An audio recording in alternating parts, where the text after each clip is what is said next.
능동적 순종 교리를 주장하는 자들은 반드시 요한복음 9장 18절, 9장 16절을 변증하십니다. 여러분, 절대로 예수님은 안식일을 지키지 않으셨어요. 예수님이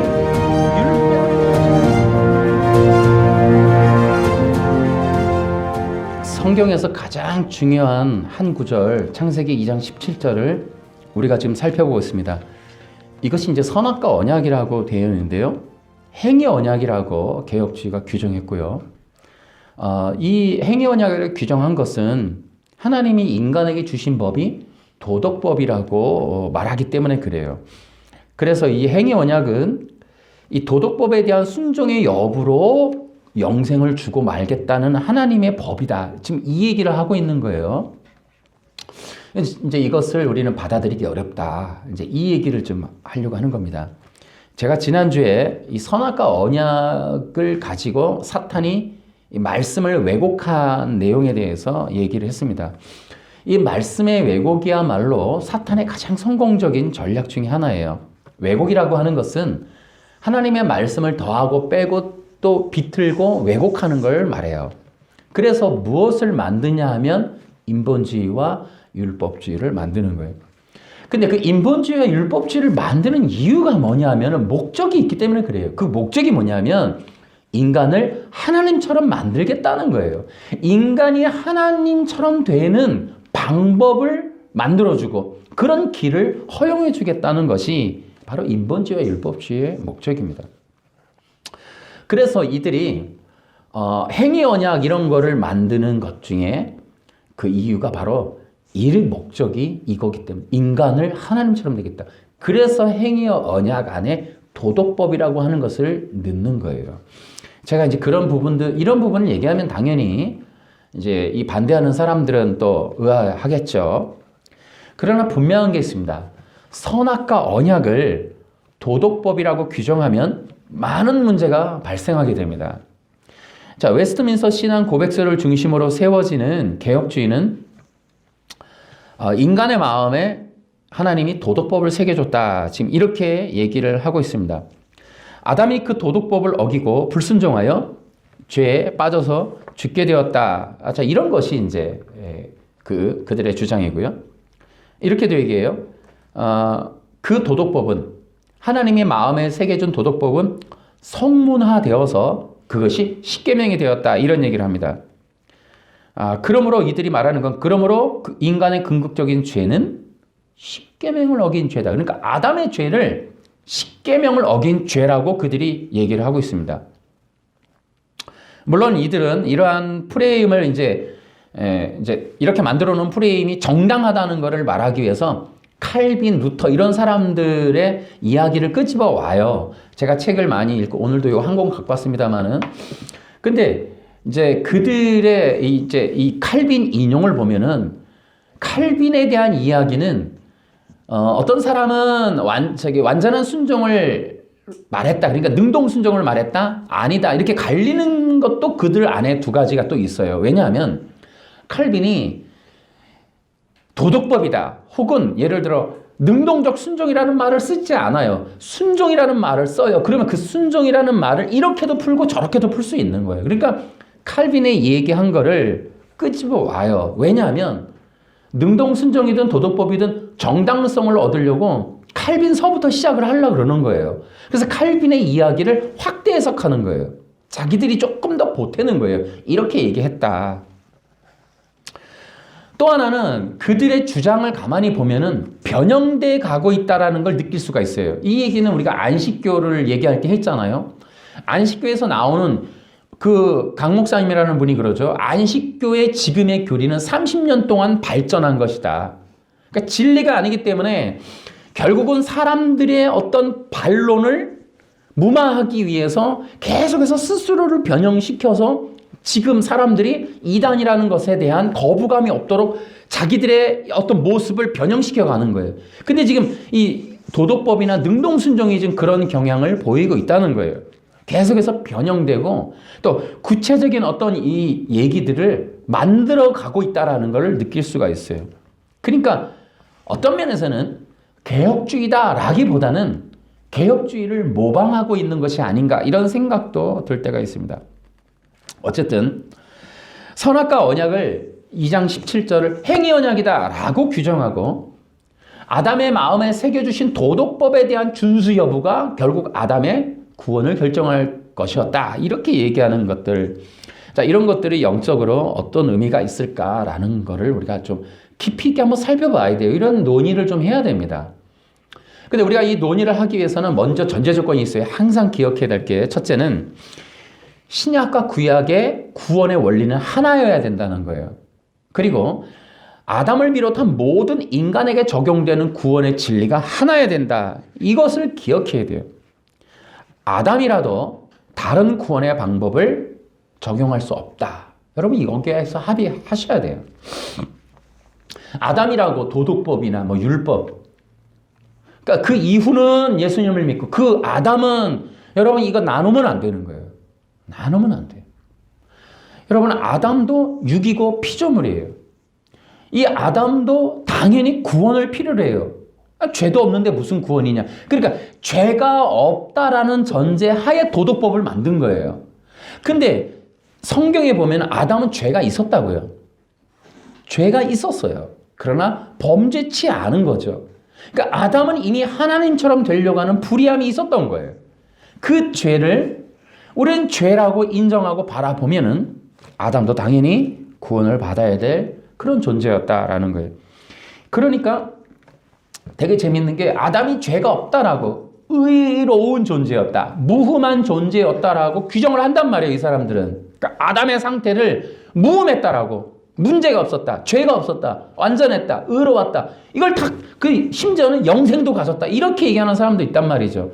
그렇게 규정을 하고 시작을 하면 도덕법이 나오게 되고, 그 다음에 뭐예요? 결국은 사람의 구원의 문제는 영생을 유지할 수 있는 자격이 있느냐 없느냐가 되는 거예요. 의로움을 잃지 않는 방법으로 테스트하는 것이 돼요. 테스트. 선악과 언약이 완전히 어그러지는 거예요. 성경 완전히 진리가 왜곡돼 버리는 게, 뒤틀리는 게 뒤틀려. 전체가 신구약이랑 안 맞는단 말이에요, 이게. 여러분 인간 아담이라도 당연히 예수님을 필요로 하는 겁니다. 이것이 이제 답답한 거예요. 아니 아담한테 무슨 예수님이 있었냐? 아담 때 어떻게 예수님을 믿는 게 있었냐?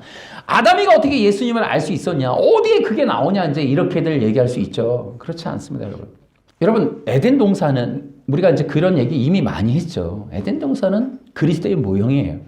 그리고 이 창세기 1, 2, 3장은 삼위일체 하나님의 계시예요. 그러니까 이미 하나님께서 구속 언약이라는 걸 통해, 창세전에 있었던 구속 언약을 통해 그리스도를 알리시는 것이 창조의 내용입니다. 모든 성경의 진리는 그리스도예요. 그리스도 중심적인 그러한 복음인 거예요. 여러분 골로새서 1장 가보십시오. 뭐가 나옵니까? 그리스도가 창조주라고 분명하게 선언해 놨어요. 그리스도가 바로 창조주시라는 거예요. 그분을 통해, 그분에 의해서, 그분의 손으로 온 인류가 만들어졌다. 그것이 바로 골로새서 1장의 내용입니다. 우리가 이제 이 아담에게 그리스도가 없었다라고 얘기하는, 여러분 이것이 바로 행위 언약의 실체예요. 그래서 우리는 먼저 이 논하기 위해서는 우리가 성경적 진리를 가져야 돼요. 그러니까 성경은 창세기부터 요한계시록 끝까지 알파와 오메가 되시는 예수 그리스도로 충만한 거예요. 예수님이 아니면 어느 누구도 하나님 앞에 갈 수가 없어요. 여러분 예수 그리스도의 의의 옷을 입지 않은 아담과 하와가 옷을 벗고 부끄러워진 겁니다. 여러분 이 부끄럽다라는 말, 옷을 벗었다라는 말, 벗은 줄로 알고 부끄러워했다, 이거를 이해하지는 못하는 거예요 지금. 여러분 이것이 바로 선악과 언약에 담겨있는 놀라운 비밀이고 진리입니다. 행위 언약은 바로 이러한 가장 기본적이고 기독교의 핵심적인 교리를 왜곡하는 거예요. 구원은 유일한 거예요. 신구약이 하나인 거예요. 여러분. 인간을 구원할 수 있는 길은 하나입니다. 여러분 우리는 이런 복음적인 성경 중심, 이걸 해석을 할 수 있는 중심을 잡아야 돼요. 여러분 니고데모한테 예수님이 책망하시죠. 율법 선생인데 거듭남을 몰랐다고. 여러분, 이것이 고차원적인 얘기가 아니에요. 율법이 가지고 있는 기본적인 논리가, 원리가 거듭남이었어요. 그러니까 니고데모를 책망하신 이유는 율법 선생이 제1과에 해당하는, 초급 1과에 해당하는 거듭남을 몰랐다는 걸 책망받은 거예요. 그러니까 율법이라고 하는 것 자체가, 할례라고 하는 것 자체가 무엇이냐는 거예요. 이것이 거듭남을 의미하는 거거든요. 노뱀 사건이, 이 가죽옷에 대한 것이, 할례라는 것이 전부 다 거듭남에 대한 율법의 기초적인 내용이었던 거예요. 왜요? 성경 전체가 창세기서부터 계속 무한 반복하고 있는 것이 바로 거듭남이기 때문에 그렇습니다. 그것을 몰랐던 것에 대한 책망을 받은 것이 니고데모였어요. 여러분, 도덕법이 뭐라 그래요? 십계명을 지키는 것이었다라고 합니다. 여러분, 우리는 아담에 대한 구원에 대해서 그리스도를 어떻게 알았겠냐라고 하지만 심지어는 뭐라 그래요? 십계명이었다. 나중에 그것이 성문화돼서 이것이 이 십계명이 되었다. 이런 얘기를 해요. 여러분, 가인과 아벨에서 아벨의 제사가 어린 양 피의 제사였습니다. 이것이 성문화되어서 나중에 십자가로 되는 거죠. 십자가의 복음으로. 그러니까 그 이전에 이미 이것이 있었다는 거예요. 그러니까 우리는 가인과 아벨의 제사조차도 우리는 달리 보려고 하는 겁니다. 그러니까 안 맞게 만들어 놓는 거예요. 여러분, 도덕법은 십계명의 이야기가 절대 될 수 없다. 그러니까 선악과 언약은 십계명, 도덕법의 얘기가 될 수 없다라는 거예요. 그런데 지난주에 우리가 얘기했죠. 행위 언약을 바꾸면 개혁주의 신학이 무너져요. 개혁주의 신학이 무너지면 가장 쉽게 우리가 이해할 수 있는 건 기독교 서점에 문을 닫아야 된다. 거기에는 모든 책 90%는 다 버려야 되기 때문에 이 행위 언약을 버릴 수가 없다라는 거예요. 하지만 저는 이 도덕법으로 규정되어지는 이 행위 언약만큼은 개혁주의가 빨리 버리거나 개혁해야 될 잘못된 것이다 라는 것을 계속해서 이야기하고 있는 겁니다. 이 도덕법이라고 하는 것이 이것이 이제 실정법 그리고 십계명 이렇게 얘기가 되어지고 있어요. 여러분, 인간의 마음에 새겨진 게 도덕법일까요? 로마서 2장 15절은 과연 그 얘기일까요? 자, 제가 지금 책을 하나 들고 있는데요. 여기에 이제 73페이지에 이제 그렇게 기록되어 있습니다. 이렇게 기록되어 있어요. 아담은 선악을 알게 하는 열매를 먹지 말라는 규례를 하나님으로부터 받았으며 그 심령에 율법, 가로치고 도덕법이 새겨져 있었습니다. 따라서 죄라는 것은 하나님의 계명 혹은 율법을 어기는 것입니다. 라고 이분들이 얘기를 하고 있습니다. 다시요. 죄라는 것은 하나님의 계명 혹은 율법을 어기는 것입니다. 라고 이렇게 되어 있어요. 근데 여러분, 과연 이것이 맞을까? 여러분, 인간의 마음에 그러니까 로마서 2장 15절이 바로 그 양심에 대한 거고 새겨진 게 그 양심 안에 도덕법을 새겼느냐 그런 게 아니죠. 여러분, 인간을 하나님이 창조하시고 인간에게 바라시는 것은 도덕이 아니에요. 하나님을 알고 하나님을 믿고 하나님께 영광 돌리는 그런 존재가 되기를 바라시는 거예요. 그러니까 그 1장에도 나오듯이 인간은 하나님께 영광을 돌리지 않은 것이 문제인 거예요. 그 영광을 돌려야 된다. 그것이 인간 속에 있었던 거예요. 하나님만을 경배하고 하나님만을 높이고 하나님을 영화롭게 하는 그것이 인간 속에 있었다는 거예요. 그래서 인간은 창조한 그것으로 인하여 뭐예요? 당연히 하나님을 사랑하고 하나님께 나아가고 하나님만을 영화롭게 하는 것이 인간 본성에 있다는 겁니다. 그것을 얘기하는 게 바로 로마서 2장 얘기예요. 그것이 도덕법, 어떤 도덕적인 일들을 준행할 수 있는 그런 법을 새겼다라는 개념이 아니라 하나님을 향한 마음, 하나님을 믿고 하나님을 사랑하고 하나님을 경배할 수 있는, 예를 들어 율법이 없을 때에도 아브라함은 의를 얻었어요. 그리고 이 갈라디아서를 통해서도 나오지만은 이방인들이 율법이 없이도 율법 외에 다른 의로운 길이 있다라는 이야기. 그러니까 예를 들어 쉽게 얘기하면 남극에 있는 사람이, 북극에 있는 사람이 그러니까 히브리인들이 가지고 있던 토라를 보지 못했거나 하나님의 이야기를 모른다고 해도 그들이 자연적인 섭리 안에 이 모든 만물을 통해 하나님의 창조주가 계심을 알고 그 창조주 되시는 그 여호와 하나님께 영광을 돌릴 수 있었다라는 거예요. 그 내용을 얘기하는 겁니다. 그래서 우리가 여러 가지 부흥 리바이벌이라고 하는 영상도 보면은 그 북극에서도 부흥이 날 때 그 백성들이 토라가 없는데 그 하나님께 경배를 드렸다는 거예요. 하나님을 찾았다는 거예요. 만물을 지으신 창조자께 예배를 드렸다는 거예요. 그랬더니 그 북극에 거기에 성령의 불이 내렸다는 겁니다. 그래서 그들이 구체적으로 예수 그리스도를 알게 되는 그런 놀라운 기적의 역사가 벌어진다는 거예요. 예를 들어 그런 분들이 인도 같은 데에서도 현재적으로 어때요? 그들이 가지고 있었던 기존의 종교에 섞이지 않는 그런 것들을 갈증하는 진정한 하나님에 대한 갈증을 가진 자들에게 예수님이 나타나는 일들, 현현하는 일들이 비일비재하게 일어난다는 거예요. 지금 현재적으로도. 그러니까 바로 그들이 그 여호와 하나님이 그들이 불렀던 창조주가 예수님이라는 사실을 그들이 믿을 수 있도록 하나님이 현현하는 이것이 바로 썬다싱의 얘기예요. 성자 썬다싱이라는 사람이 있는데 자살하려고 그가 철도에 서 있는데 그게 예수님이 나타나 버려요. 이런 일들이 일어나는 거예요. 그 인간 속에는 도덕을 지키고자 내가 죄를 짓지 말아야지 하는 게 아니라 하나님을 향한 갈망이 있는 거예요. 예를 들어 우리는 부모를 잃어버리면 아이들이 부모를 향한 그 마음이 있어요. 어디 저 외국에 입양돼도 기필코 부모의 나라, 내 고향, 내 어머니, 내 부모를 찾아 돌아온단 말이죠. 그러니까 반드시 인간 자체도 그러한데 본성 속에 하나님을 향한 그런 마음, 본성적인 마음이 있다는 거예요. 누구나. 그것이 바로 이방인들에게도 해당된다. 토라가 없는 사람들도 그렇게 한다는 거예요.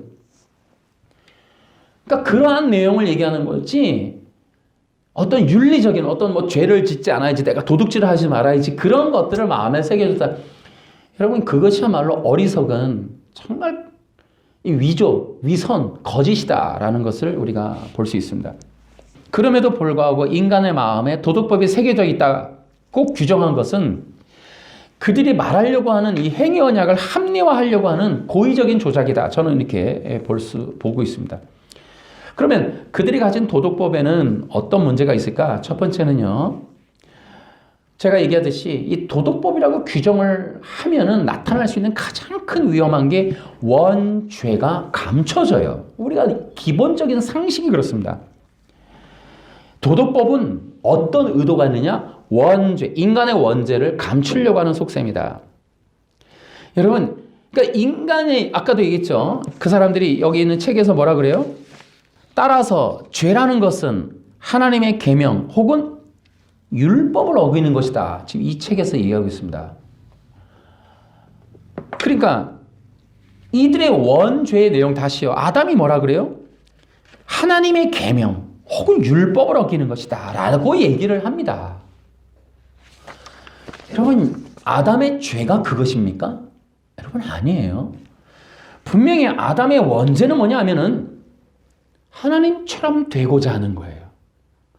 하나님처럼 되려고 하는 불의함, 피조물 인간이 창조주와 동등하게 되려고 하는 그러한 그 마음속에 있는 불의함, 그것이 원죄인 거예요. 근데 이것을 가리는 거예요. 율법을, 계명을 지키자는 것이다. 뭐라 그래요? 행동적인, 도덕적인 순종을 안 한 것이다. 도덕적인 행위의 잘못이다. 이런 문제, 이렇게 규정을 함으로 인해서 인간 속에 있는 근원적인 원죄, 인간이 도사리고 있는 이 마음속에 도사리고 있는 하나님처럼 되려고 하는 그런 원죄를 덮어버리는 신적 존재가 되려고 하는 욕심. 여러분 그 욕심이 어때요? 하나님을 대적했고요. 하나님께 반항했습니다. 그리고 결국에는 자기가 신이 되고자 하나님의 법을 떠나요. 하나님의 법을 떠나서 자기 뜻, 자기 마음대로 살겠다는 거예요. 여러분, 그것이 인간의 죄의 본성에 전부 심겨져 있습니다. 도덕법, 십계명이라고 규정하는 것은 인간의 원죄의 내용을 명백하게 왜곡하고 덮고 가리는 거예요. 인간은 하나님처럼 되려고 했던 반역적인 존재라는 거예요. 그래서 도덕법에 대한 규정은 인간의 원죄를 부정하고 인간의 원죄를 감추려고 하는 사탄의 전략이다. 여러분, 율법주의라는 게 있습니다. 예수님 당시에 이들의 정체가 뭐냐? 결국에는 인간의 원죄를 감추는 거예요. 그래서 속죄 없는, 대속이 없는, 피 없는 제사를 드리는, 결국은 인간의 힘, 인간의 공로, 인간의 행동의 준수를 통하여 의에 이르는 하나님의 택한 선민이 되겠다고 하는 그런 주장을 하는 것이 바로 율법주의예요. 그러니까 율법주의는 죄라고 하는 내용을 규정을 바꿔버리는 거예요. 하나님이 되려고 했던 그런 인간의 사악한 그런 죄의 본성을 바꿔서 그런 걸 감추고 도덕적인 내용으로 바꿔버리는 거예요.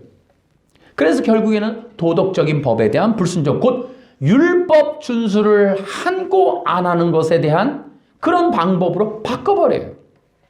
그러니까 어떻게 돼요? 이제 하나님의 백성이 되는 건 예수님을 믿는 것이 아니라 율법을 지켜서 도덕적으로 흠이 없어서 의로운 하나님의 선민이 되겠다. 이것이 율법주의고 예수님 당시에 책망받은 그들이었어요.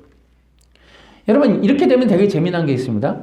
그러니까 도덕법이라고 규정을 하면은 예를 들어 인간의 원죄라고 하는 것을 통하여 로마서에서 사도 바울은 모든 사람이 죄를 범하였음이라고 규정을 해요. 그런데 율법주의에 의하면 죄를 안 짓는 사람들도 있는 거예요. 죄가 없는 사람도 나오는 거예요. 그게 의인인 거예요.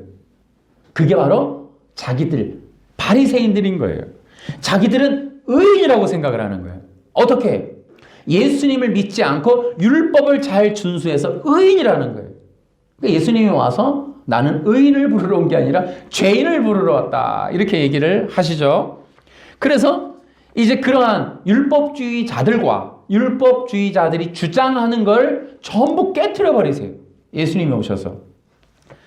그러다 보니까 여러분, 예를 들어 그러니까 내가 도덕법을 지키는 것에 대한 의로움이 있다라고 얘기를 함으로 인해서 어떤 일이 벌어지냐면 인간이 드디어는 죄가 없거나 신적인 존재, 의로운 자가 되기 위해서 도덕법을 완전하게 지키는 온전함, 완전함에 이르는 수도 생활을 하게 되는 거예요. 수도의 길이 열리는 거예요. 그래서 어떻게 해요? 신령한 존재, 경건한 존재, 거룩한 존재, 인간이 신적인 존재라는 칭송과 경배를 받는 자들이 등장을 하는 거예요.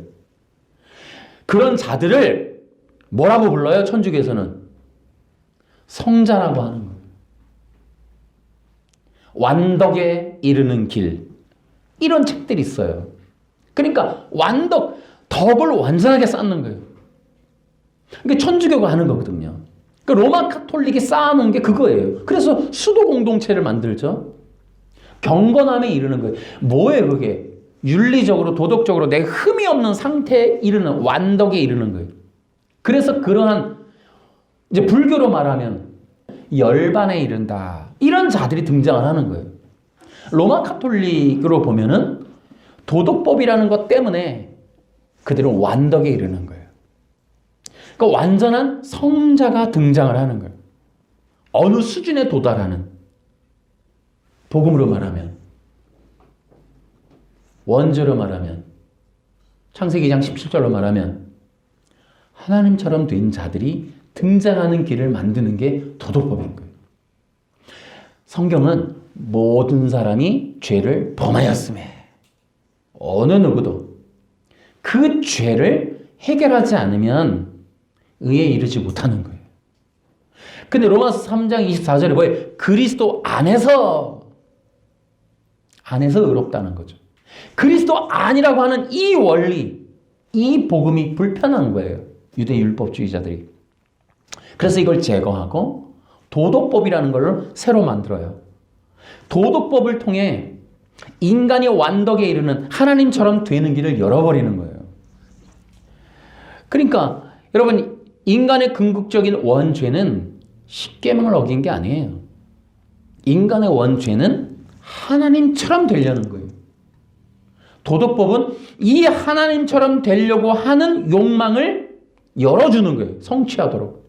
그래서 어떻게 자칭 하나님 자리, 하나님의 보좌, 하나님의 영광, 사람들로부터 경배받는, 인정받는 성자의 반열로 그 교회마다 그 성당에 다 동상으로 기록되어 있는 하나님처럼 된 사람들, 그 목록에 본인도 올라가고 싶어서 금식하고 또 덕을 행하고 가난하게 살고 빌어먹고 살고 소유물을 버리고 그러면서 완덕에 이르는, 그래서 칭송을 받는, 지금도 역사책에 기록되는 위인전에 올라가는 그런 것들을 꿈꾸는 게 바로 도덕법이라는 거예요. 십계명은 이제 그 사람들이 얘기를 해요. 도덕법을 성문화, 기록하게 되면 인간의 새겨진 도덕법을 기록을 했더니 십계명이 되었다. 이런 얘기를 한단 말이죠. 여러분, 십계명이라는 것도 그렇습니다. 인간이 가지고 있는 원죄, 인간이 곧 하나님처럼 하나님적인 존재가 되려고 하는 죄성을 갖고 있는 존재라는 걸 알게 하는 목록이에요. 십계명은 예를 들어 이런 겁니다. 십계명은 인간 존재 속에 거하고 있는 원죄의 속성을 알게 하기 위한 법이에요. 그 법이란 말이에요. 그런데 그 법을, 그러니까 그 법이라고 하는 것을 잘 지키는 것마냥 뭐예요? 내가 하나님께 앞에서 어떤 죄성을 갖고 있는 존재인지를 알게 하는 거예요. 십계명은 그 역할밖에 못해요. 그걸 보고 뭐 하라는 거예요? 나는 죄인이구나. 어떤 죄? 하나님이 되려고 하는, 하나님을 거역하고 하나님을 경배할 수 없는, 내가 주인이 되고 내가 하나님이 돼서 내가 이 땅을 착취하고 빼앗고 통치하는 거짓 신이 되려고 하는 욕망을 가진 존재라는 걸 깨달아 알으라고 돌판 앞에 놓는 거예요. 그럼 그걸 보고 그 죄악을 깨닫고 나서 그 다음 행동을 하게끔 하는 거죠.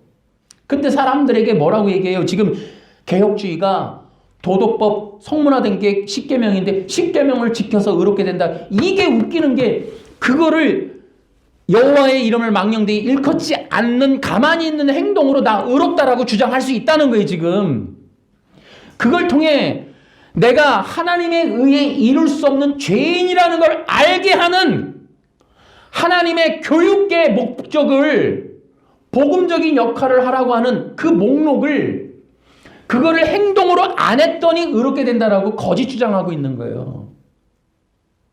당연히 아까 얘기했죠. 자, 십계명을 통해 내 안에 그러한 극악한 죄가 있는 원죄의 속성을 가진 존재임을 알게 하면, 깨달아 알으면 그 다음 행동, 아까 얘기했죠. 그 다음 행동이 뭐예요? 니고데모를 책망했던 거듭남이라고 하는 길로 걸어가야 되는 거예요. 갈망해야죠. 어찌하오리까 이 죄인이, 하나님 도와주세요. 십계명을 통해 정죄받았어요. 나는 도저히 스스로는 의에 이를 수 없는 극악한 죄인임을 깨달았어요. 어떻게 해야 구원받을 수 있을까요? 라고 탄식해야 되죠. 십계명 앞에서. 이게 복음적인 역할인 거예요. 그러니까 십계명은 우리가 의를 얻을 수 있는 항목들이 아니고 의를 얻을 수 없는 죄인임을 깨닫게 하는 항목들인 거예요. 이해하시겠습니까? 그러니까 율법을 지키라고 하는 것이 어리석은 거예요. 왜요? 율법은 지킬 수 없어요. 율법은 지키는 게 아니에요. 그것으로 인하여 정죄받는 거예요. 우리가 하나님이 원하는 의에 이룰 수 없는 존재라는 걸 깨닫는 거예요. 복음은, 기독교는, 성경은, 교회라고 하는 곳은 모든 사람이 죄를 범하였음에라는 이 어마어마한 복음을 들으러 가는 곳이에요. 사람들은 거기서 경악을 하든지 반란을 일으켜요. 내가 무슨 죄를 졌습니까? 라고 반란을 일으키든지 거기서 순응하든지 해요. 사람들은 교회 가서 듣는 게 기가 막힌 얘기를 듣는 거예요. 성공하는 자의 법칙이 아니라 복음을 듣는 거죠. 당신은 죄인입니다. 구원받아야 될 죄인입니다. 나는 그런 죄에 진 적이 없습니다. 라고 항변을 하는 사람들이 수도 없이 나오는 거죠. 성경에서는 모든 사람이 죄를 범했습니다. 죄라고 하는 규정에 도덕법으로 말하면 의인이 자동적으로 나와요. 10가지만 안 범하면 되니까 도덕법이라고 하는 거를 안 진 사람들은 자동으로 의인 되는 거예요. 교회 와서 구원파 되는 거죠. 그러니까 뭐예요? 이러한 복음을 통해서 사람들은 피해갈 수 없는 거예요. 왜요? 복음이라고 하는 것은 본성을 향해서 쏘는 화살이니까. 우리의 본성, 근원적인 마음의 죄성, 인간의 근원적인 죄로 향해서 쏘는 화살이란 말이에요. 누구나 하나님 앞에 서서 내가 죄인이 아니라고 할 수가 없는 거예요. 우리 속에, 본성 속에, DNA 속에 하나님을 거절하는, 하나님을 받아들일 수 없는 내가 신이요라고 하는 죄의 본성이 있는 거예요. 내 스스로 구원에 이를 수 있다라고 주장하는 사람들의 죄의 본성이, 극악한 죄의 본성이 다 있는 거예요. 복음은 거기다 화살 쏘는 거예요. 윤리적인 문제에 관한 논쟁은 그 다음인 거예요. 예를 들어 진짜 윤리적인 문제 안 진 사람이면 어느 누구라도 여러분 정죄감을 받을 수 없어요. 예수님을 필요로 하지 않는 그 길을 걷게 되는 거예요. 예수님 필요 없이 자기 스스로가 다 예수님 돼서 이제 성공만 하면 되는 걸로 교회 안에서 이제 듣는 거는 나를 위해서 뭔가를 해달라는 거예요. 바리새인들에 대한 얘기 아까 했죠. 바리새인들이 주장이 뭐예요? 내가 의인인데 와서 칭찬 안 한단 말이에요. 소위 말하는 메시아라는 건 대충 알겠는데 엘리야의 뭐 영으로 왔다는 것을 보니까 막 기적도 일으키는 거 보니까 인정은 하고 싶은데 가까이 갈 수 없는 게 정죄한단 말이에요. 자꾸 자기들을 자꾸 책망하니까 가까이 못 가는 거예요. 그분이 만약에 율법주의자들 한마디만 칭찬해 줬으면 여러분 그들은 떠받들었을 거예요. 근데 그럴 수 없는 거죠. 예수님은 진리시니까. 그러니까 율법주의는 칭찬을 원하는 거예요. 우리가 행함을, 우리가 이뤄놓은 의의를, 우리가 꾸며놓은 이 지구상의 이 시스템을, 이 국제적인 어떤 사회, 법정, 종교, 사회문화 시스템을 칭찬 좀 해달라고 이 수고함을 잘 만들어놨으니 당신 거라고 뭔가 말하고 싶은데 칭찬만 해대는 거죠. 이거 다 판을 다 깨버리네 오히려. 이거를 평생 읽어놓은 이 종교 시스템, 이 팔레스틴 땅에다가 완전히 구축해놓은 시오니즘 땅을 다 부셔버리는 거예요. 지금 와서 질컹질컹 다 부셔버리니까 그 예수님을 죽일로 의논을 하는 거예요. 지금 까꾸리 얘기하면은 개혁주의가 지금 뭐하고 있는 거예요? 예수님이 지금 다 부셔갖고 재조립하려고 복음의 길을 열라고 했더니 예수님을 제거하고 다시 종교 시스템 만드는 거예요. 지금 개혁주의가. 그러니까 이런 것들을 위해서 예수님이 율법을 깨트리러 오신 분이에요. 실제로 얘기하면은 율법 종교 사회를 깨트리시는 거예요. 근데 바리새인들이 뭐예요? 자기들이 인정 안 한단 말이에요. 자기들 칭찬 안 한단 말이에요. 자기들이 만들어놓은 율법이라고 하는 것을 고상하게 인정 안 한단 말이에요. 그래서 책망을 하시고 심지어 독사의 자식들이라고 하는 것들에 대해서 경악을 하는 거죠. 교회에 오면은 여러분 도덕법을 들으러 올 수 없는 거예요. 도덕법에 의하면 예수 안 믿어도 되는 사람들이 무수히 나오는 거예요. 대한민국의 현재 교회에서. 그러면 뭐예요? 수도하는 거 남는 건 수도예요. 그러니까 온전함을 이루는 프로그램이 들어가는 거예요. 지금. 강남에서 부자들 정말 좋은 사람들이 모여서 좋은 시스템하에 정말 좋은 경건함을 이루는 어떤 경지에 이르는 성도들 만드는 단계에 이르는 사람들 더 깊은 기도하는 더 좋은 신앙 남들보다 우위에 있는 다른 교회 다른 기독교 다른 나라 다른 대한민국의 지역에 있는 성도들보다 더 우월한 어떤 이 지구 지배할 수 있는 권력 종교인들 만드는 시스템 온전함이라고 하는 이런 것들에 대해서 지금 예수님이 책망하시는 거예요. 복음이라고 하는 게 그거 다 부셔버리는 거거든요. 그 기득권 다 부셔버리는 거예요. 모든 사람이 죄를 범하였으며 하나님의 영광에 이르지 못하더니 그런 인간이 갖출 수 있는 만들 수 있는 종교 시스템을 완전히 부셔버리는 게 복음이에요. 도덕법은 예수님을 배제한 하나님의 손길이 닿지 않는 바벨탑 종교 시스템 만들겠다는 게 도덕법이에요. 복음을 제외한, 복음에서 빼내서 새로운 구원의 길을 열어버리는 거예요, 이게. 도덕법은 위험천만한 일이 아닐 수 없다는 거예요. 도덕법의 규정은 무엇을 의미하는가? 여러분, 이거 굉장히 위험한 얘기예요. 이어서 동일하게 이렇게 해볼게요. 그러니까 하나님의 나라의 백성이 되는 하나님의 절대 기준, 절대 복음, 절대 원리를 벗어난 새로운 세계, 새로운 나라, 새로운 백성을 위한 새로운 법을 구축하는 게 도덕법이에요. 영적으로 이 심각함을 제발 좀 알았으면 좋겠어요. 여러분, 도덕법이라고 규정한 것은 창세기 2장 17절을 로마서 2장 15절과 연결해서 인간의 마음에 새겨진 도덕법을 지켜야 했던 행위 언약이다라고 규정하는 것은 그리스도 없는 구원의 길을 만드는 것이에요. 인간이 인간의 힘으로 구원 얻도록 만드는 율법주의의 가장 큰 전략이 그리스도 없는 구원의 길, 그리스도 없는 영생의 길을 만드는 거예요. 다른 길을 만드는 거죠. 그러니까 여러분, 이들이 요구하는 게 뭐예요?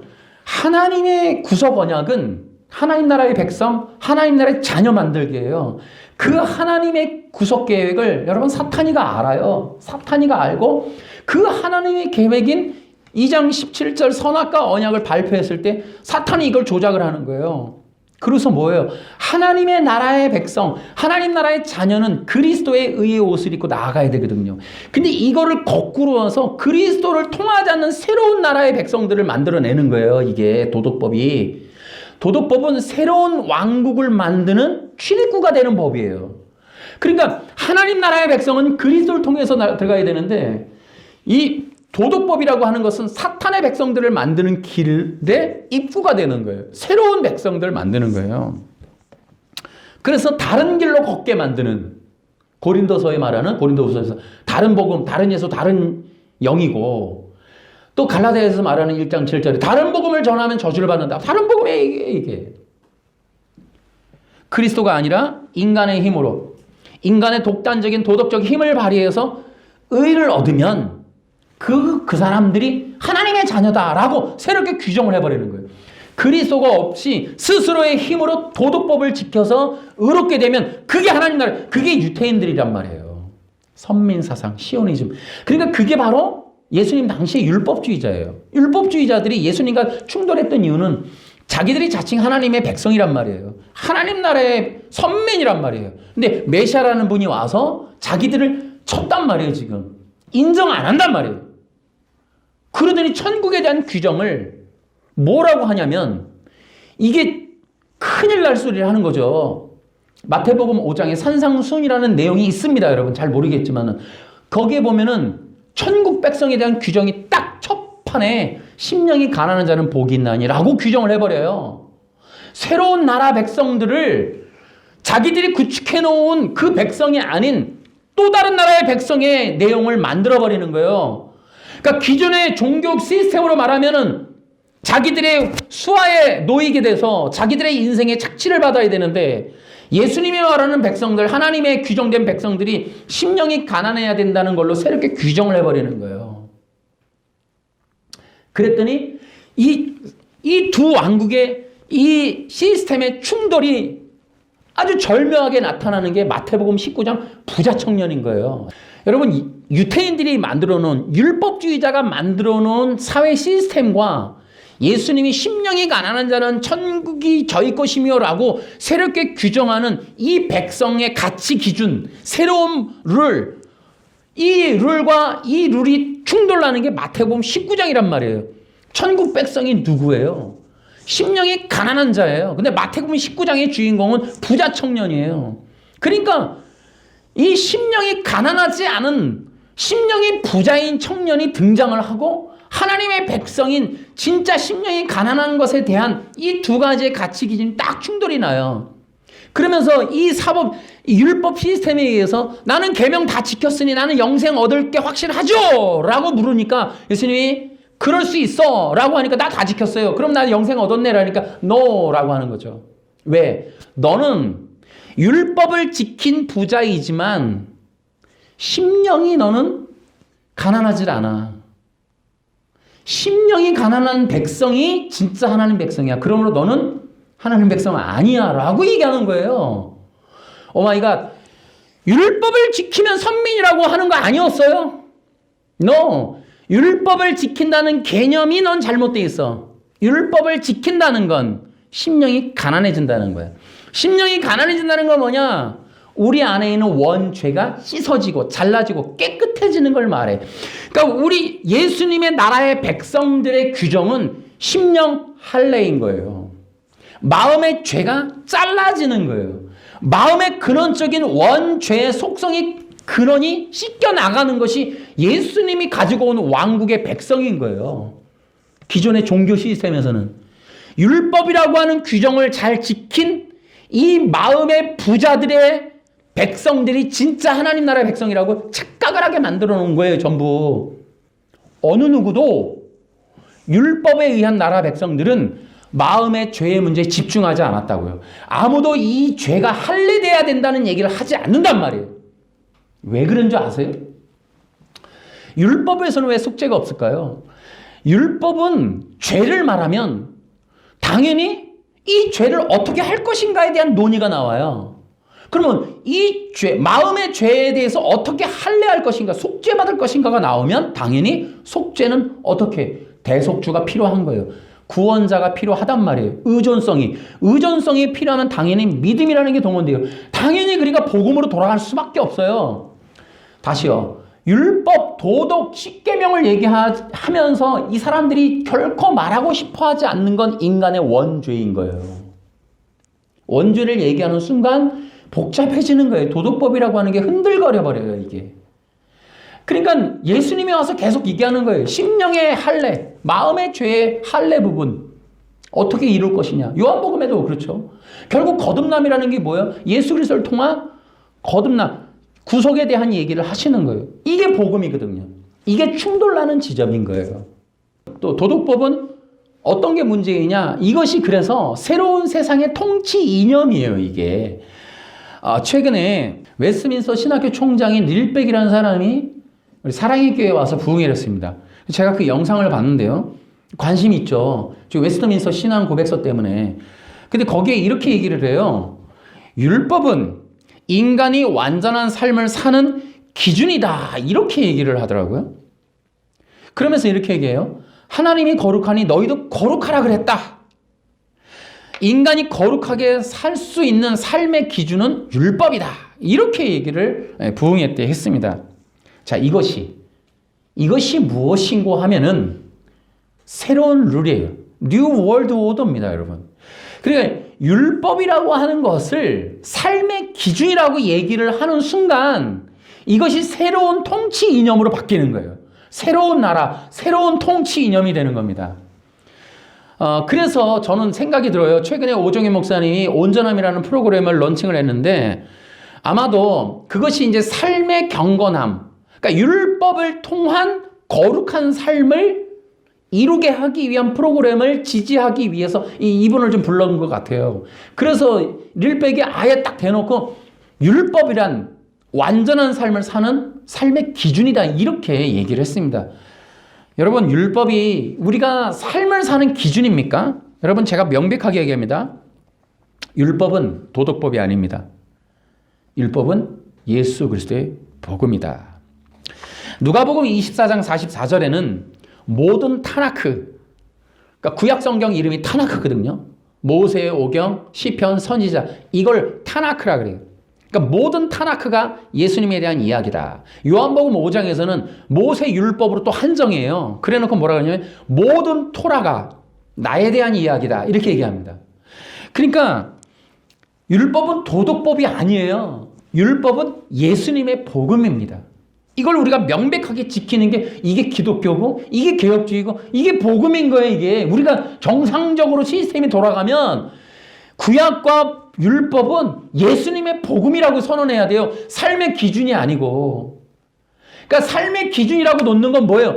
도덕법으로 규정한 웨스트민스터 신앙고백서를 지지하는 발언인 거예요. 그리고 그 신앙고백서를 통하여 온전함이라고 하는 성도들을 또다시 새로운 삶의 기준, 새로운 성도의 어떤 기준, 롤모델. 그러니까 완전한 겉사람으로 만들어버리는, 다시 율법 돌판 앞에 세워서 거기에 기준에 흠이 없는 사람 만들기라고 하는 새로운 유대 율법주의자들 만드는 그 통치 이념이 되어버리는 거죠. 그것을 통해서 여러분 어떻게 돼요? 통치 이념이라는 게 뭡니까? 좋은 사람, 나쁜 사람. 이게 뭐예요? 어떤 거예요? 그러니까 십계명을 잘 지키면 이게 이제 옳은 사람이 되는 거예요. 십계명을 잘 지킨다는 건 결국은 행동을 보는 거죠.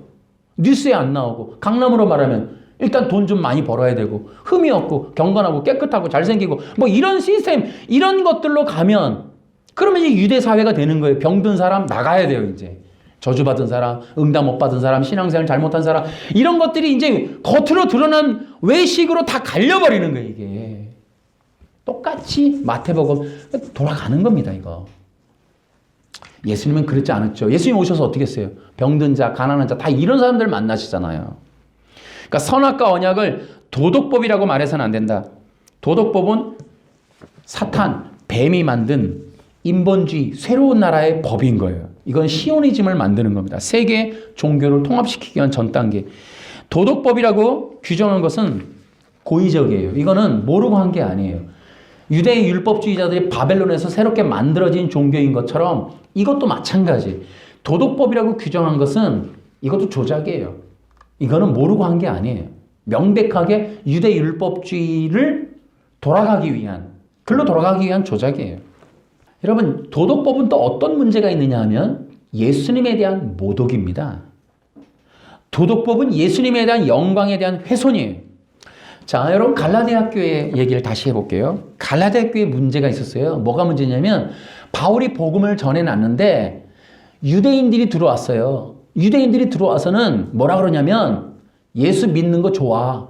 근데 예수 믿는 것만으로는 구원 못 받아. 이게 이제 그 신천지가 하는 말이잖아요. 예수님을 믿는 것만으로 안 되고 할례를 해야 돼. 할례를 행해야 돼. 이게 할례파예요. 할례파가 등장한 거예요. 그러니까 예수님 50%, 할례 50%를 주장한 거예요. 그 얘기를 바울이 듣고 화난 겁니다. 그래서 심지어는 다른 복음을 전하면 저주받는다. 너무 세게 얘기했죠. 또 하나님 뭐라 그래요? 3장 1절에 너희 눈앞에 십자가가 밝히 보이거늘 누가 너희들을 꾀더냐 이런 얘기를 한단 말이에요. 호통을 치죠. 그러니까 유대 율법주의자들이 교회에 들어와갖고 예수님 50%, 율법 50% 하자, 이걸 합의 보자는 거예요. 왜요? 그러고 나서 바로 구원이 아니에요. 이들은 예수님 50%, 할례 50% 하면 이스라엘, 시온 백성 된다는 거예요. 그 시온 백성이 구원받는 자녀들이다. 이렇게 규정을 새롭게 해버리는 거죠. 지금 도덕법이 그 얘기하고 있는 거예요. 우리나라에 지금 이 도덕법이 지금 굉장히 성행하고 있는데 모르는 사람들이 지금 이게 열광하지만 제가 그 내면을 얘기하는 거예요. 내면을. 이거 위험천만하다는 걸. 이것은 도덕법이라고 규정하는 건 우리 기독교를 다시 유대 율법 아래로 넣자는 거랑 똑같다. 그 얘기를 하고 있는 겁니다. 그러니까 십계명을 지켜서 의롭게 되는 것이라고 주장하니까 이제 보세요. 이제 이 주장을 한단 말이에요. 자, 제가 다시 한번 프레임을 얘기해 볼게요. 아담이 무슨 범죄를 저질렀냐? 도덕법을 안 지켰다는 거예요. 이게 첫째 아담. 그러면 이제 이 도덕법을 안 지켜서 죄에 빠져서 죽게 생겼으니 이걸 어떻게 구원하느냐? 둘째 아담이 온다는 거예요. 그럼 둘째 아담이 와서 어떻게 구원하느냐? 아담이 못 지킨 십계명을 지켜서 그 의의를 아담에게 전수한다는 거예요. 그래서 사람들이 의롭게 된다고 얘기하는 겁니다. 다시 말하면 아담의 죄를 도덕법이라고 규정하면 구원자이신 예수님도 도덕법을 지키는 분으로 되는 거예요. 이게 심각하다. 이게 예수님에 대한 영광의 훼손이다. 이 얘기를 하고 있는 겁니다. 그러니까 그래서 그들이 또 그걸 지지하기 위해서 뭐라 그래요? 예수님이 율법 아래에 나셨다. 라고 이 갈라디아서 얘기를 완전히 왜곡해서 얘기를 합니다. 이게 절대 그 얘기가 아니죠. 이 내용은 이제 능동순종 때 해야 되는데 율법 아래에 나시고 라고 하는 게 예수님이 율법을 지키려고 혹은 율법 밑에 순종하기 위해서 오셨다. 그 뜻이 아니에요. 완전히 왜곡하는 거죠. 그래서 결국에는 도덕법에 대한 얘기를 하려면 능동순종 교리를 또 부셔야 돼요. 그래야 복음이 살아나요. 그건 다음 단계에서 진행하도록 하겠습니다. 다시 한번 얘기하자면 마태복음 19장의 부자 청년은 계명을 지켜서 영생을 얻는다고 하는 마음의 부자에 대한 예수님의 올바른 율법 해석을 제시한 거죠. 그 율법이 뭔지를 모르니까 규칙을 지키면 된다 이렇게 얘기를 하는 거예요. 여러분, 자 다시요. 아담이 못 지킨 율법을 예수님이 지켰다 이렇게 주장을 해요. 그래놓고 뭐라고 얘기해요? 예수님이 온 생애를 다해서 율법을 지켰다 얘기하는데 최소한 몇 가지만 얘기해 볼게요. 예수님 공생애 때 율법 되게 잘 지키셨는지. 예를 들어 이런 겁니다. 예수님이 요한복음 5장 18절에 신성모독죄와 안식일을 범한 죄 때문에 죽임당하는 그런 모략에 빠집니다. 예수님이 율법을 안 지킨 건 요한복음 9장 16절에도 나와요. 그들이 뭐라 그래요? 안식일을 범했다고 나와요. 야고보서에 뭐라고 나와요? 율법을 지키다가 하나만 못 지켜도 율법 전체를 어긴 거라 그랬어요. 예수님이 신성모독, 예수님과 나는 하나다라고 얘기한 이 신성모독과 하나님이 나와 하나다라고 하는 것과 안식일을 범한 문제만으로도 예수님이 온 생애를 다해서 율법을 지켰다고 말하기 어렵습니다. 능동적 순종 교리자들 책을 제가 몇 권을 읽었어요. 어느 누구도 이거 얘기한 사람 한 명도 없습니다, 지금. 요한복음 5장 18절과 요한복음 9장 16절을 변증해 보라니까요, 글쎄. 자, 그뿐입니까?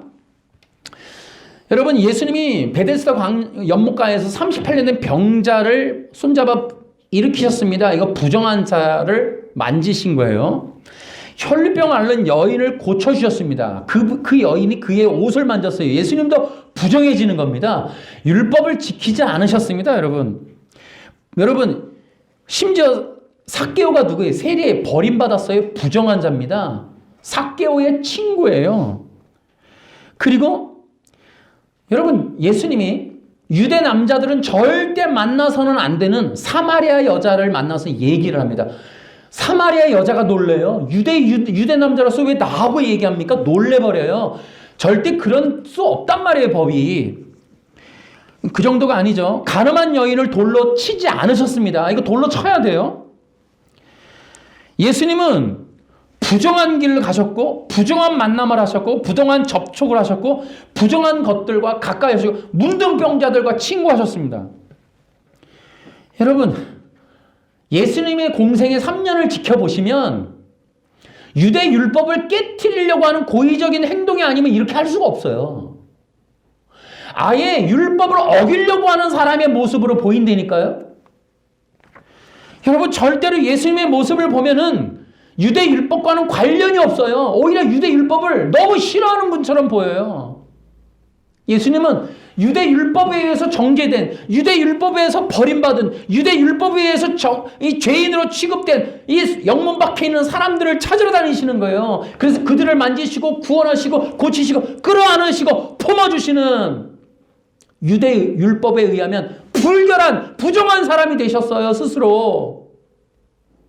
율법을 지켰다고요? 사복음서를 보세요. 어디 그렇게 율법을 잘 지키신 게 나옵니까? 절대 그렇지 않았다. 다시 얘기하지만 오히려 다 좋다 이거예요. 사복음서 중에 단 한 번이라도 유대 율법 잘 지킨 사람들을 칭찬하셨다면 이렇게 지금까지 모욕 안 당하셨어요.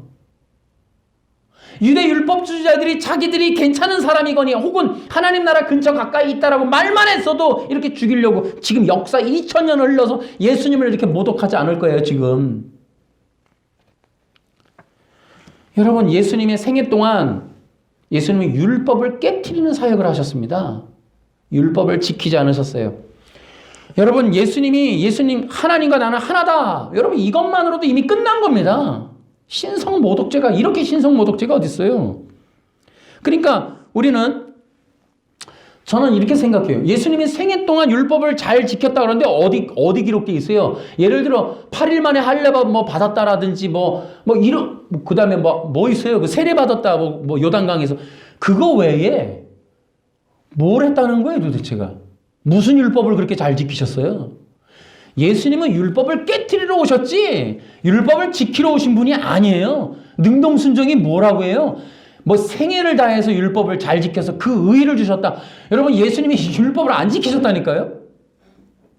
여러분 다시 한번 얘기하지만 예수님은 생애 동안 율법을 지키지 않으셨습니다. 율법을 깨트리러 오셨습니다. 유대 율법주의라고 하는 종교 시스템을 깨러 오셨습니다. 여러분. 그리고 그 유대 율법에 의해서 억압당하고 착취당하고 고통받고 버림받은 자들을 구원하러 오신 분이 예수님이신 거예요. 행위 언약, 도덕법이라고 규정하며 새롭게 유대 율법주의를 깔아버리려고 하는 이것들이 바로 도덕법을 위시로 한 종교의 영이고 유대 율법주의자들의 후손의 전략이다 라고 저는 분명하게 얘기할 수 있습니다. 예수님이 오셔서 그들의 거짓된 종교 시스템으로 인해서 착취당하고 빼앗고 죽이고 강탈당하고 지배당하고 억압당하고 억울하고 부자와 나사로에서 자색 옷 입은 종교인이 그 나사로의 집을 착취하고 완전히 불법으로 고리대금해서 그 집을 빼앗고 그 집안에 들어가서 완전히 잔치를 열고 그 집안의 주인이었던 나사로가 그 상 밑에서 그들의 떨어지는 떡고물을 얻어먹어야 되는 이 부정한 종교 시스템, 이 불법자들, 악독 고리대금업자들, 그 일을 종교인 자색 옷을 입고 자행한 거예요. 그 시스템을 누가복음이 고발해버린다고요. 거기에 무슨 얘기가 또 나와요? 부정한 청지기 얘기가 나옵니다. 이 시스템이 이런 부정한 이야기, 청지기들의 불법적인 행동들, 그것이 비유로 나와요. 그 사회를 고발하는 게 누가복음이란 말이에요. 부정한 잘못된 청지기들의 이 삶의 모습들, 그들이 유태인들인 거예요. 그 종교 시스템을 예수님이 보시고 깨트리시는 겁니다, 여러분. 유대 율법주의를 공고히 하려고 오신 게 아니에요. 우리는 이러한 내막을 좀 알고, 여러분 더 할 말이 많습니다. 도덕법에 대한 이 음모, 도덕법이 가지고 있는 영적인 이 전략들, 이 기독교를 좀 좋게 얘기하면 개혁주의를 박살내려고 하는 이러한 도덕법적인 그런 잘못된 이 원리들, 이것들을 우리는 수용하면 안 된다. 지금도 이러한 능동적 순종을 주장하며 바리새인들이 얘기했던 그러한 전략을 고스란히 지금 개혁주의 이 기독교에 퍼뜨리려고 하는, 예수님 없는, 그리스도 없는, 구원 없는 속죄와 대속과 십자가를 제외한 도덕법으로 구원 얻는 새로운 인류, 새로운 백성, 새로운 나라, 새로운 법 시스템을 만들어 온전함, 거룩함, 경건함, 외식, 이런 것들로 하나님 나라 백성을 새롭게 규정하는, 여러분 그런 시스템을 우리는 거부해야 된다.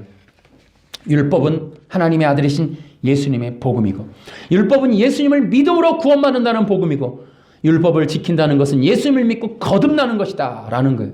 예수님은 율법을 해체하고 율법의 뜻을 완성하시고 율법을 온전케 하는 분이시다. 예수님은 율법 아래에서 나신 게 아니라 율법 위에 계신 분이다. 율법 아래 나신 것은 율법의 정죄를 받은 백성들을 구원하기 위하여 그들의 형벌, 율법의 정죄를 대신 받으시기 위해서 율법 아래 나셨다는 것이지, 율법을 지키고 율법의 지배를 받은 분으로 나셨다는 뜻이 아니에요. 율법에 의해 정죄받은 인류를 율법의 정죄로부터 구원하기 위하여 율법 아래 나신 겁니다, 여러분. 그 뜻을, 복음적인 뜻을, 율법을 지키려고 오셨다라고 이걸 곡해해서 사용하고 있는 것이 능동적 순종주의자들이다. 여러분, 십계명을 지켜서 의를 얻을 수 없습니다. 여러분, 이런 겁니다. 그러니까 예수님이 오셔서 율법을 지켰다. 십계명을 지켰다. 그래서 의를 얻었다. 여러분, 제가 얘기했죠. 율법은 거듭남을 의미하는 거예요. 그러니까 율법은 예수 믿고 거듭나라는 거예요. 그럼 예수님이 거듭나야 되시는 거예요? 예수님은 죄가 없는 분이에요. 하나님 앞에 마음에 거룩하신 분이에요. 그분이 거듭나야 됩니까? 십계명을 지켜서 거듭나라는, 죄인인 걸 알으라는 거예요. 지금 십계명 앞에서. 예수님이 율법의 정죄를 받으셔야 돼요. 율법의 정죄를 받으신 그런 인간들을 대속하러 오신 하나님의 아들을 율법에 의해서 십계명 앞에서 정죄 받으라고 율법 앞에 세우는 겁니까? 예수님도 피조물이다, 이 얘기하고 싶은 거예요. 모든 인류는, 예수님을 포함한 모든 인류는 십계명에 의해서 필터링, 의롭게 돼야 된다, 이거 주장하는 새로운 종교 시스템이 능동적 순종이라는 거예요. 그래서 예수님이 온 생애를 다해서 율법을 지켰다. 여러분 알고 하는 거예요, 그거 다. 이거 만든 사람, 이걸 배워서 학교에서 배워서 능동순종을 주장하는 그 사람들은 다 모르고 하는 거고, 그거 만든 주창자들은 알고 하는 겁니다. 이거 예수님을 율법 아래 놓고 율법의 정죄를 받고 결국은 율법으로부터의 구원은 율법을 지켜서 구원받으라는. 그래서 뭐라 그래요? 예수님이 율법을 지켜서 어린 양이 될 수 있는 자격을 얻었다. 이렇게까지 얘기하는 게 능동순종 김병훈 교수죠.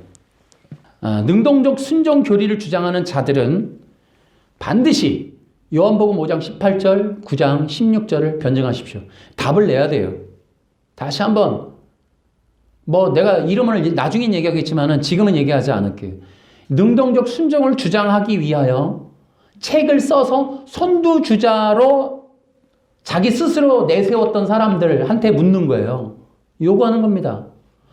요한복음 5장 18절과 요한복음 9장 16절을 변증해야 됩니다. 그러면 그들의 교리는 거짓이 돼요. 그렇지 않으면 반드시 해야 돼요. 이제 우리 이제 능동 순종 교리 시리즈 합니다. 이제 좀 있으면 예수님이 온 생애를 다해서 율법을 지켰다고 주장하는 자들은 예수님이 안식일을 범한 것에 대해서 설명하셔야 돼요. 그 대답이 온전하면 따르겠습니다. 그러나 예수님이 율법을 안식일을 범한 것에 대해서 설명을 해보라고요. 이 내용은 안식일교, 안식교에게도 적용되는 거예요. 안식일을 지켜야 남은 자가 된다고 하는 그들의 교리에 요한복음 5장 18절에 답을 내야 된다고요. 전 세계에 예수님을 따르겠다고 하는 이런 소수의 십자가의 복음을 따르는 자들에 의해서 여러분 이것이 분명하게 정리가 돼야 돼요. 여러분 절대로 예수님은 안식일을 지키지 않으셨어요. 예수님이 율법을 지켰다라고 주장하는 이 소수의 기독교인들 빼고는 모두가 다 똑같은 율법 종교예요. 모두가 다 도덕법이에요. 지금 안식교를 포함해서 세상에 있는 모든 종교, 힌두교, 이슬람교 할 거 없이 거기에 신지학 여기에 다 들어가는 여호와 증인, 몰몬교 다 똑같아요. 다 도덕입니다. 여러분 그들은 대답해야 돼요. 예수님이 율법 안 지켰어요. 생애를 통해서도 안 지키셨습니다. 여러분 사복음서를 보면 예수님은 율법을 어기는 길로만 가셨습니다. 여러분 두 가지 요단강과 그 할례 받은 거 빼고 그것만 주장하는데 그것도 할 말이 있지만 여러분 그거를 빼고 과연 어디에 율법을 완전하게 온 생애를 다해서 완전하게 지켰는지를 설명하셔야 돼요. 능동순종 교리가 얼마나 악하고 교활하고 그들이 모르고 책을 냈는지. 그러나 그것을 주장했던 원론적인 사람들은 유대 율법주의자들이에요. 우리는 이것을 구별해서 이 시대의 악한 자들의 음모를 우리는 막아내고 이해하셔야 돼요. 행위언약과 도덕법의 규정은 이것을 수용하고 있는 개혁주의는 변질입니다. 개혁주의 모든 기독론, 인간론, 인죄론 다 보면은 행위언약, 선악과에 대한 순종의 언약이었다라고 규정하고 있습니다. 그 모든 것이 개혁주의예요. 이거 다 잘못입니다. 그리고 그것을 빌미로 능동순종을 끼워넣고 있는 자들은 개혁주의를 심각하게 왜곡하고 있는 위험한 세력이다. 그 행위언약이라고 규정한 개혁주의에 은밀히 들어오는 그 능동순종주의자들. 여러분 이거 경계하셔야 돼요. 마지막 시대에 이 교회들의 관심이 있습니다. 어떤 분이 그런 얘기를 해요. 마지막 시대니까 더 경건하게 살자, 더 온전하게 살자, 착하게 살자, 죄를 짓지 말자, 이렇게 하는데 맞아요. 마지막 시대 더 그렇게 됩니다. 더 외식으로 갑니다. 더 율법을 지키자고, 더 십계명을. 여러분 보세요. 과거 어느 때보다도 외신서 많이 가르쳐요, 교회들이. 그러면서 성도들에게 계속해서 어떤 외신서를 거기 있는 규정대로 지키자, 십계명을 지키자, 그 운동들을 합니다, 여러분. 과연 그것이 맞는 걸까요? 성경에는 뭐라고 되어 있어요? 마지막 성도, 내가 믿는 자를 보겠느냐? 믿음입니다. 또 하나가 뭐예요? 영과 진리로 예배하는 자들을 찾는다 그러셨어요. 도덕적으로 감화받을 만한, 도덕적으로 완성된 자들을 찾으러 오시는 게 아니에요. 또다시 1세기로 돌아가자는 겁니다. 예수님이 오셔서 병든 자, 죄인들을 찾으러 오셨어요. 도덕적으로 완성된 자를 찾는 게 아니고. 여러분, 도덕주의로 깊이 가면, 자기의가 꽉 차면, 대석 없는 구속의 완덕에 이르면 예수님 걷어냅니다. 시대적으로. 메시아가 필요 없는 종교 시스템으로 자기 스스로 거기에 들어가게 돼요. 우리가 마지막 시대가 올수록 우리는 다 버려야 돼요. 자기 의를 버려야 돼요. 모든 걸 버리고 예수 그리스도를 맞아서 믿어야 돼요. 그분을 믿고 환영해야 돼요. 예수님이 오시는 길을 마련해야 됩니다. 그래서 저는 세 가지를, 성경이 말하는 세 가지 복음을 요약해서 말씀드릴게요. 첫째는요, 거듭남입니다. 거듭남은 마음의 할례예요. 이것은 성령의 세례를 통한 거룩함을 의미해요. 이게 율법이에요. 그러니까 율법을 지키며 살자라고 하는 건 거듭나자는 거예요. 하나님이 마지막에 찾으시러 오시는 백성들은 거듭난 백성이에요. 더 얘기, 뭐 따로 할 얘기가 많지만 이 세 가지만 간단히 요약하고 넘어가면, 또 하나가 믿음입니다. 이게 뭐예요? 갈라디아서 3장 얘기예요. 너 성령 받은 거 믿음이야, 율법이야? 이거 굉장히 중요한 얘기예요. 그러니까 믿음으로 구원받는다. 믿음으로 구원받는다. 믿음으로 의롭게 된다. 이거 지켜야 돼요. 예수 그리스도를 믿음으로 구원받는 거예요, 우리는. 믿는 자를 보겠느냐예요. 믿음을 굳건히 지키는 거예요. 믿음이 흔들린다니까요, 사람들이. 경건하게 자기 의를 쌓는 자가 아니라 믿는 자가 중요한 거예요. 마지막 시대에 주 예수님을 굳건하게 붙들어야 돼요. 내가 받은 복음을 붙들어야 돼요. 아멘. 여러분, 믿음의 사람들 되시길 바라요. 자기 의를 쌓지 마세요. 도덕 다 허물이에요. 그거 다 구른 거가 뜬구른 거 같은 거예요. 그것이 아니에요. 믿음의 믿음. 세 번째가 대속입니다. 이게 십자가의 복음이죠. 하나님 앞에 나아가는 자, 의롭다라고 일컬음 받으려면 여러분 완덕에 이르면 안 돼요. 온전함에 이르면 안 되고 완전해지면 안 되는 거예요. 우리는 완전하기 위해서, 온전하기 위해서 불림받은 게 아니에요. 예수님을 통하여 하나님 앞에 온전하게 나아가는 겁니다. 예수 그리스도 중심이 돼야 돼요. 예수의 피를 힘입어야 돼요. 예수의 보혈로 덮여야 돼요. 예수님의 의로 덮여야 됩니다, 여러분. 이게 마지막 시대에 남은 자예요. 하나님이 찾는 자가 영과 진리로 어떻게 얘기해요? 어떻게 예배해요? 누구를 찾으실까요? 아벨의 제사가 뭡니까? 마지막 시대에 아벨의 성도들이 필요하다면 예수 그리스도의 보혈의 피, 대속의 피로서 하나님 앞에 나아가야 되는 거예요. 그런 자를 찾는 거예요. 완덕이니 온전함이니 경건함이니 이런 것이 아닙니다, 여러분. 마지막 시대 갈수록 점점 더 율법화, 개인적인 완덕, 어떤 경건 이런 쪽으로 가는 거 주의하시란 말이에요. 이런 운동들을. 그 마지막 시대일수록 개인적인 완덕이 아니라 온전한 성품이 아니라 예수 그리스도의 보혈입니다, 여러분.